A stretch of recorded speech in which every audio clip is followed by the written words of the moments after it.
বলে কেন খুলতে পারলে না গোবিন্দ? বলে যশোদা মা আমাকে পুত্র রূপে বাৎসল্য প্রীতিতে ভালোবাসতে চেয়েছিল। যে যথামাং প্রবদ্যন্তে ততৈব ভজাম্যহম, আমাকে এখানে যে যেভাবে ভালোবাসতে চায় তার সেই রসের অনুরাগ পূর্ণ করার জন্য আমি সেই রূপে তার কাছে যাই। নিত্য কিশোর ভগবান তিনি কেন পরিচ্ছিন্ন আর এই ছোট্ট শিশু আকারে আসবেন মা যশোদার কোলে? বলে আমাকে পুত্র রূপে ভালোবাসতে চেয়েছে, আমি সেই বাৎসল্য রসে ধরা দিয়েছি। চিন্তা করা যায়, মা যশোদা রঞ্জবন্ধন কাটতে পারলেন। ভগবান কত লীলাময়। মনে পড়লো একটি তরঙ্গ আসছে মনে। বাৎসল্য লীলাতে যশোমতী মায়ের সাথে এই যে রস, এটা আর কোথাও নাই। ভগবানকে তারা পুত্র রূপে জ্ঞান করলেই অপরাধ ভাবে, ভগবানকে তারা বন্ধু মনে করলে অপরাধ মনে করে। কিন্তু এই ভূখণ্ডের মাটিতে এমন একটা ভক্তি মেশানো আছে, এখানে অনন্ত অখণ্ড পরম ব্রহ্ম তোমার কাছে পুত্র রূপে ধরা দেবে, যদি এই প্রীতি তুমি চাও। এই প্রীতি যদি তুমি চাও, এই রসেই তোমাকে ভগবান ধরা দিয়ে দেবে।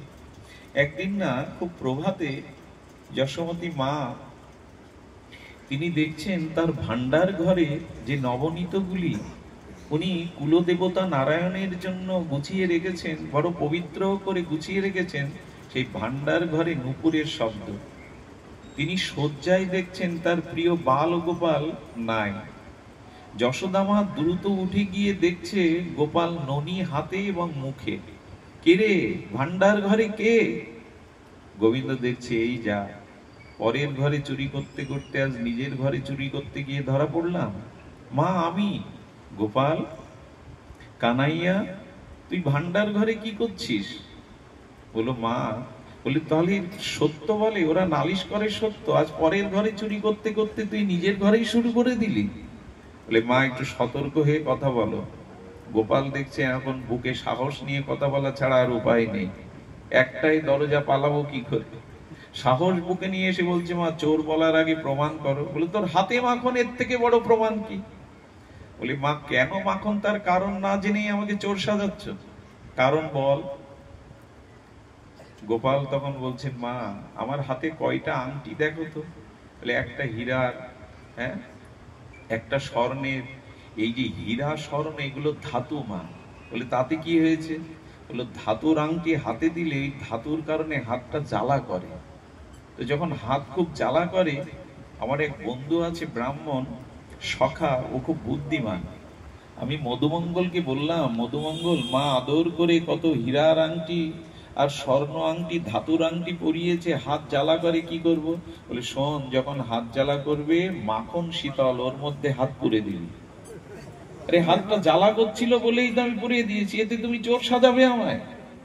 যশোদামা মনে মনে বললেন এতটুকু বালক, কি তার বাক চাতুরী, কি তার কৌশলী বুদ্ধি, উপস্থিত বুদ্ধি।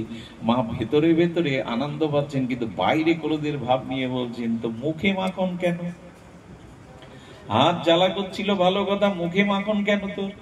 বলি মা তোমার বুদ্ধি অল্প, লেখাপড়া তো জানো না। আরে কাউকে যদি সাপে কাটে তাহলে সেই বিষটা পা থেকে ধীরে ধীরে মাথা পর্যন্ত ওঠে। এই জ্বালাটা মাঝে মাঝে আবার আমার মুখের উপরে ওঠে।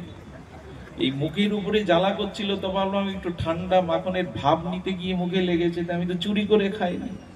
বলে ওরে, ভগবান এই রসটাই চান। ঠাকুর ঘরে শুধু মূর্তি করে তাকে রাখলে তিনি খুশি হন না, তিনি চান কোন একটা সম্বন্ধ দ্বারা, সেই সম্বন্ধে রসের দ্বারা আমাকে ভালোবাসা। আমি ওটাই চাইছি। আচ্ছা, এই নসিরহাট গ্রামে যদি কোনো ঘরের ছেলে জজ হয়, জজ কোর্টে কিন্তু তিনি লর্ড, ওইখানে তার একটা কলমের ইশারায় কারো ফাঁসি হয়ে যায়, কেউ বা যাবজ্জীবন থেকে মুক্তি পায়। উনি যখন এংলাসে দাঁড়ান তখন লর্ড ভেবে তাকে সবাই সম্মান করে, নীরব থাকে, এত তার গম্ভীরতা। কারণ জজ তো সাধারণ না, তার হাতের কলমের অনেক অনেক ক্ষমতা। তিনি যখন ঘরে আসেন, নিজের আলয়ে আসেন, তখন যদি তার বাচ্চা মেয়েটা বলে বাবা তুমি ঘোড়া হও, আমি পিঠে উঠবো, টাকটুক করো। আচ্ছা, জজ যদি তখন দাবি করে আমি কে তুই জানিস, আমি জজ, এই জজগিরি ঘরে এসে কন্যার সাথে দেখালে ঠিক হবে বাবা? সন্তানের এবং বাৎসল্য রস কি সে পাবে কোনোদিন? এখানে জজগিরি দেখাবার জায়গা। বাবা মা ওই কোট প্যান্ট বই পরে বাবা জজ কি করে জানেন? মেয়েটাকে কাঁধে তুলে ঘোড়ার মতো ঘুরিয়ে নিয়ে বেড়ায়। আচ্ছা, স্ত্রী বলছে দেখো আমি তোমার প্রিয়, এটা রান্না করছি, এটা না খেয়ে ঘর থেকে যেতে পারবে না, এটা আমার আদেশ। জজ যদি বলে আদেশ দাতা তো আমি, তুমি আদেশ দাতার কে? বলি না, ওখানে আদেশ দাতা তুমি জজ করে, এখানের আদেশ দাত্রী আমি, আমার কথা শুনতে হবে। যদি এখানে জজগিরি দেখাতে যায় তাহলে প্রেয়সীর যে প্রণয়, স্ত্রীর যে প্রণয়, প্রেয়সীর যে প্রণয়, এই ভাগ্য জজের জুটবে না। আচ্ছা, আহারের পরে বিশ্রামে যেতে গেলে মা বলছে তোর মোবাইল কম্পিউটারের চাবি দিয়ে দে। আরে সারা রাত জেগে পড়াশোনা করতে করতে তোর চোখে কালি লেগে গেছে, ঘুম হয় না। আমি বাইরে দিকে দরজা লক করে দিলাম, তালা দিলাম, 5টা পর্যন্ত ঘুমাবি যা। যদি বলে মা আমি লোককে কারাগারে পুরি, তুমি আমাকে লক করে দিচ্ছ দরজা। বললো খোকা তুই জগতের চোখে অনেক বড় জজ হতে পারিস, আমার কাছে আজও তুই আদরের খোকা। আচ্ছা, কোন প্রীতিটা ভালো? জজ কোর্টের জজ হও, জজের প্রীতিটা যেমন প্রয়োজন, তার শিক্ষা দীক্ষা দক্ষতার প্রাপ্তি, আবার এই ঘরের সুখটা না থাকলে জজগিরিতে তার আনন্দ আছে কি চিরজীবনে? ভগবান চেয়েছেন আমাকে জজ করে রেখো না, লর্ড করে রেখো না, আমাকে কোন সম্বন্ধের ভালোবাসায় ভালোবাসো, ওটাই আমি তোমাদের কাছে চাইছি। এটাই ভারতবর্ষের মাটির বৈশিষ্ট্য। আসমানের পাত্র কই? এটাই আমার কাছে আসমানের পাত্রটা দিন, এটাই আমার কাছে বৈশিষ্ট্য। এই জন্য ভারত ভূখণ্ডে ভগবান বারবার আসতে চান। যশোদা মা বলছে ঠিক আছে তোর হাত জ্বালা করে গোপাল, তোর মুখ জ্বালা করে বলে মাখন মুখে ভাব দিতে গিয়ে লেগে গেছে, তো এদিকে আয়। কি করবে মা? বলে তোর আংটিগুলো খুলে নি, তাহলে আর জ্বালা করবে না। সঙ্গে সঙ্গে বাবার কোলে গিয়ে উঠেছে নন্দ মহারাজের, গিয়ে মাকে ডাকছে, বলছে মা আংটি খোলা লাগবে না, আমার জ্বালা এমনিই নিভে যাবে। কি করলে? তখন মায়ের কোলে উঠে বলছেন আমার গালে চুম্বন দিয়ে দাও, তাহলে আর জ্বালা থাকবে না, আংটি খোলা লাগবে না।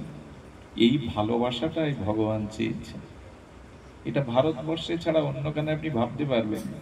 ভগবানকে পুত্র রূপে পাওয়া যায়। এই ভূখণ্ডের মাটিতে এমন এক কৃপা হয়েছে জগদীশ্বরের, ইনি পুত্র রূপে এসেছে। আর একদিনের